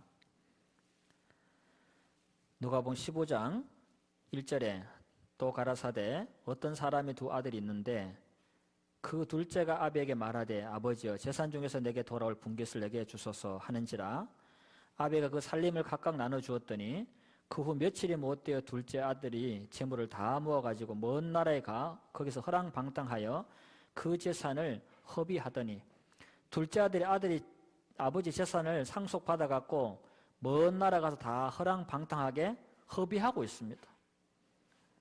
14절에 다 없이 한 후 그 나라에 크게 흉년이 들어 저가 비로소 궁핍한지라 가서 그 나라 백성 중 하나에게 붙여서 하니 그가 저를 둘러보내어 돼지를 치게 하였는데 제가 돼지 먹는 쥐염 열매로 배를 채우고자 하되 주는 자가 없는지라 이에 스스로 돌이켜 가로되 내 아버지에게는 양식이 풍족한 품꾼이 얼마나 많은고 나는 여기서 추려 죽는구나. 내가 일어나 아버지께 가서 이르기를 아버지여 내가 하늘과 아버지께 죄를 얻었사오니 지금부터는 아버지 아들이라 일컬음을 감당치 못하겠나이다. 나를 품꾼의 하나로 보소서 하리라 하고 이에 일어나서 아버지께로 돌아가니라. 아직도 상거가 먼데 아버지가 저를 보고 측은히 여겨 달려가 목을 안고 입을 맞추니 아들이 가로되 아버지여 내가 하늘과 아버지께 죄를 얻었사오니 지금부터는 아버지 아들이라 일컬음을 감당치 못하겠나이다 하나 아버지는 아들 종들에게 이르되 제일 좋은 옷을 내어다가 입히고 손에 가락지를 끼우고 발에 신을 신기라. 그리고 살찐 송아지를 끌어다가 잡으라. 우리가 먹고 즐기자. 이니 아들은 죽었다가 다시 살아났으며 내가 잃었다가 다시 얻었노라 하니 저희가 즐거워하더라. 탕자 아버지의 둘째 아들이 재산을 상속받아서 먼 나라에 가서 허랑방탕하게 살았습니다. 바로 우리의 모습을 예수님이 비유로 설명하신 거예요. 우리도 재산을 다 상속받은 사람들입니다. 건강한 몸도 받았지요. 예? 우리 가지고 있는 지식, 재능, 예? 여러분이 누리고 있는 지금 어떤 집, 차, 모든 것 사실은 하나님이 주신 겁니다. 그런데 이 탕자가 먼 나라 가서 허랑방탕하게 아버지하고 상관없는 삶을 살았다는 거죠. 하나님의 집을 하나님을 떠나서 하나님과 상관없는 삶을 계속 살고 있는 거죠, 인생들이. 그러다가 자기 재산 다 떨어지고 나니까 다 없이 한 후에 비로소 궁핍한지라 그때 생각이 나는 거죠. 누가? 아버지 집이 생각나는 겁니다. 병들고 지치고 인생의 큰 시련을 맛보고 나서 하나님께 돌아오는 사람들이 많습니다. 그러나 지혜로운 사람은 병들기 전에 큰 실패를 하기 전에 죽기 일부 직전에 가서 돌아오는 사람들이 아니라 건강할 때 돌아와서 아버지와 화해를 하고 아버지와 함께 행복하게 살면서 아버지가 주는 모든 걸 누리면서 사는 거예요. 그런데 아버지는 아들이 집을 떠난 이후로 한 번도 아들을 잃은 적이 없고 날마다 동구 밖에 나가서 아버지가 돌아오기를 아들이 돌아오기를 날마다 기다리고 있었다는 겁니다. 하나님 아버지의 마음이 이 아버지의 마음과 똑같습니다. 아들이 아버지 집을 떠나면 잘 살 수 있을 것 같았어요. 사업도 하고 돈도 벌고 기반도 잡고 결혼도 할 줄 알았는데 아버지 없는 둘째 아들은 아무것도 할 수 없었습니다. 그냥 허랑방탕한 삶을 살 수밖에 없었던 겁니다. 그리고 다 잃어버렸습니다. 나를 떠나서는 너희가 아무것도 할 수 없느니라. 아버지를 떠난 그날부터 아들은 잠깐 행복했는지 모르지만 점점 불행해졌고 불행이 극도로 갔을 때의 아버지를 계획했던 것처럼 하나님을 떠난 우리 인생은 결코 하나님 품 안으로 돌아가기 전에는 만족을 모르고 행복을 누릴 수가 없는 겁니다. 삶이 힘들고 지치고 스트레스 받고 돈은 잘 버는데도 여전히 마음은 허전하고 공허할 때 여러분 생각해야 됩니다. 내가 하나님께로 돌아가야 되는 인간 인생이구나. 그리고 이 아버지처럼 늘 기다리고 있는 하나님을 기억해야 됩니다. 아들이 참 멀리서 오는데 아버지는 20절에 보면 이에 일어나서 아버지께로 돌아가니라. 아직도 상거가 먼데 서로 간의 거리가 굉장히 먼데 아버지 알아봤어. 아버지가 저를 보고 측은히 여겨 뭐 했습니까? 달려갔다니까요. 자기를 떠난 아들이 얼마나 고생했을지 뻔히 알아. 아들을 얼마나 잘 알겠습니까? 자기 자식을 제일 잘하는 사람이 누구예요? 부모입니다. 이 둘째 아들은 자기 떠나면 절대로 못 살 걸 알았어. 자기 재산 다 가져가서 다 허랑방탕을 썼는데 화가 나고 열받아가고 뭘 하는 게 아니고 이 아버지는 돌아오는 아들이 사랑스러운 겁니다. 달려가서 끌어안고 입을 맞추고 제일 좋은 옷을 내다 입혀라. 가락지를 끼워주고 니는 내 아들이다. 다시는 떠나지 마라. 신발을 신겨주고 송아지를 잡고 온 동네 사람 다 불러서 잔치할 만큼 아버지가 기뻐했다는 거예요. 죄인 하나가 회개하면 천국에서는 회개할 것이 없는 의인 99보다 더 기뻐한다. 잔치가 벌어지는 거죠. 하나님께 돌아가는 그것이 하나님 얼마나 기쁘게 하는지 모릅니다.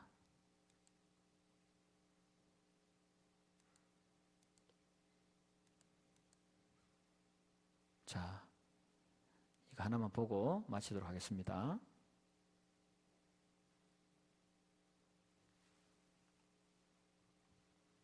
충선이 아빠, 진영이 아빠. 항상 미안해요, 걔한테는.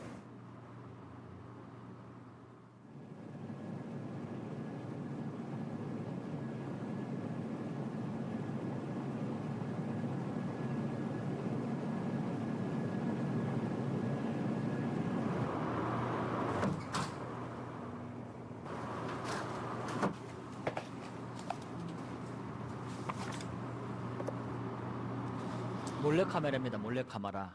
아빠들만 초청해가지고 아이가 제일 좋아하는 게 뭡니까? 아이 자는 모습을 뭐 차나 핸드폰에 책상 위에 아이 사진이 몇 장이나 있습니까? 아이에게 마지막으로 사랑한다고 한 적이 언제입니까? 그랬더니 이 아버지도 어때요? 행복해 하잖아요. 우리 아들 사진 막 찾잖아요. 예? 그래 막 하다가 앞에 단어만 바꿉니다. 뭘로? 아버지로.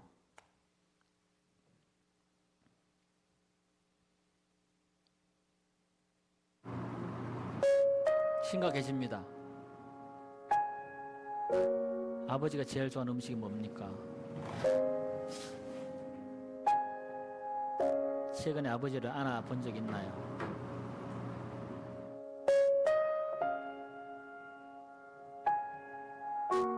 당신 차 핸드폰 책상 위에 지갑 속에 아버지 사진 몇 장이나 있습니까? 충선이 아빠 김용봉. 난 신왕철 아빠 신현기. 이영근입니다. 큰아들이. 저 영우 아버지 되는 사람입니다.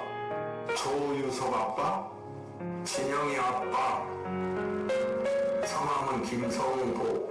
생각나지요. 그 아들 딸 만났다가 아들 가졌는데 이번에도 딸이 못 갈까 했는데 네 엄마 아빠 돌아갈 때 신경 써줘가지고 왔고. 부모로서 이렇게 뭔가를 충분하게 해줘야 되는데 그런 것도 못 해주고 그래서 참 마음이 아픕니다.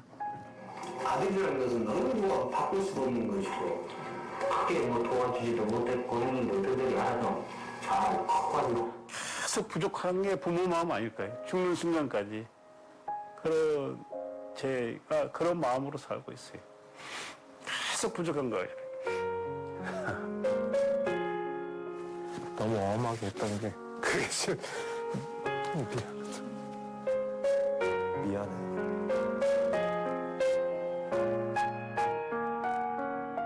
항상 내가 부족하고 항상 미안해요. 걔한테는.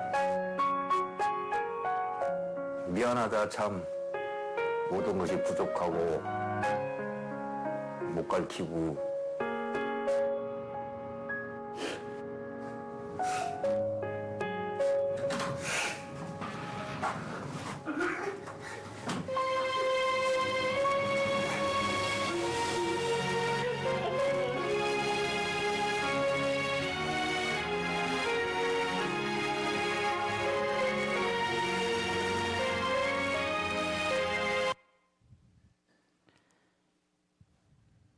모든 부모의 마음이 똑같을 겁니다. 자식이 잘 되기를, 자식에겐 정말 좋은 것만 주고 싶고,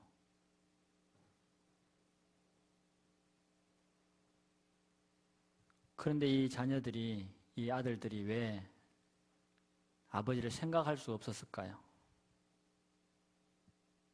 삶이 너무 바쁜 거예요.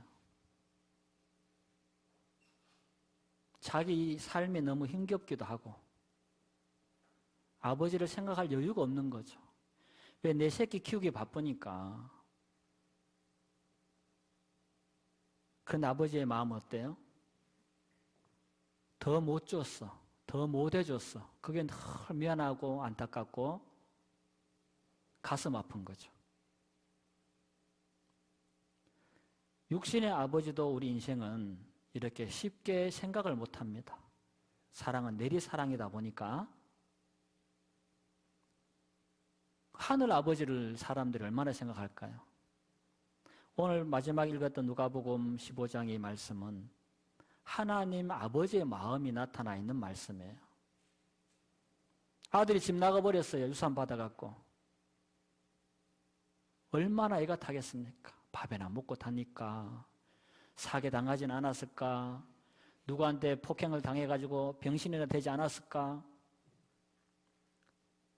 하나님은 우리 인생 한 사람 한 사람이 하나님에 돌아와서 하나님의 집에 와서 정말 행복하고 하나님 주는 모든 부여와 평강과 기쁨을 누리고 살기를 원하십니다.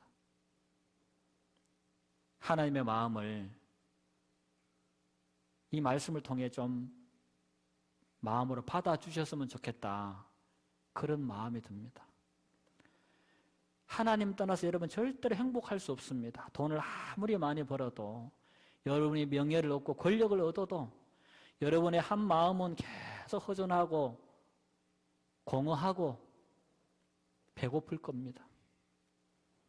하나님은 디모데전서 2장 4절에 하나님은 모든 사람이 구원을 받으며 진리를 아는 데리기를 원하신다. 그게 하나님 아버지의 마음이에요. 예레미야 3장에서는 하나님께서 인생으로 고생하게 하심이 본심이 아니다. 우리 학생들은 공부한다고 힘들고 스트레스 받잖아요. 우리 어르신들은, 부모님들은 자녀를 양육하기 위해서 열심히 또 벌어야 되고, 직장 상사와 동료와의 그런 갈등도 다 이겨내고 참아야 되고, 때려치우고 싶어도 가족을 위해서, 자녀를 위해서 묵묵히 버텨내고 있는 거잖아요. 자녀들도 부모들도 청년들도 다 자기의 삶에 고통도 있고 갈등도 있고 어려움이 있는 것입니다. 그런 것을 통해서 이 탕자가 겪었던 고달픔을 겪으면서 탕자가 아버지를 떠올렸던 것처럼 우리 인생의 피곤함을 겪으면서 하나님, 우리가 하늘 아버지를 떠올리고 내가 그분께 돌아가야지 살 수 있겠구나, 행복할 수 있겠구나를 생각하기를 원하신다라는 사실입니다. 우리 건사람교회 모든 성도님들 중에 아무도 주님 오실 때 이 땅에 남는 사람이 없기를 서로가 기도해주고, 주일날 진행되는 말씀 집회에 또 함께 기도해주고 마음을 들여서 말씀을 듣는 복된 시간이 이어지기를 바라면서 오늘 여기서 마무리하겠습니다. 기도하겠습니다. 하나님, 정말 우리를 불쌍히 여겨주시기를 원합니다. 보이는 세상에 눈이 멀어 보이지 않는 세상의 아름다움과 보이지 아니하는 하나님의 참 좋음을 알지 못하고 살아갈 때가 많습니다. 마음 눈을 열어서 하나님의 부여를 깨닫게 하시고 하나님 안에서 누리는 자유와 평강을 얻을 수 있도록 인도해 주시기 원합니다. 말씀을 듣지 못하게 방해하는 모든 마귀의 괴계를 파하시고 우리 모든 가족들에게 하나님의 말씀을 전심으로 듣고자 하는, 찾고자 하는 신령한 목마름을 허락해 주시기를 간절히 원합니다. 오늘도 함께해 주신 하나님 앞에 감사드리며 예수님 이름으로 기도합니다. 아멘. 네, 감사합니다.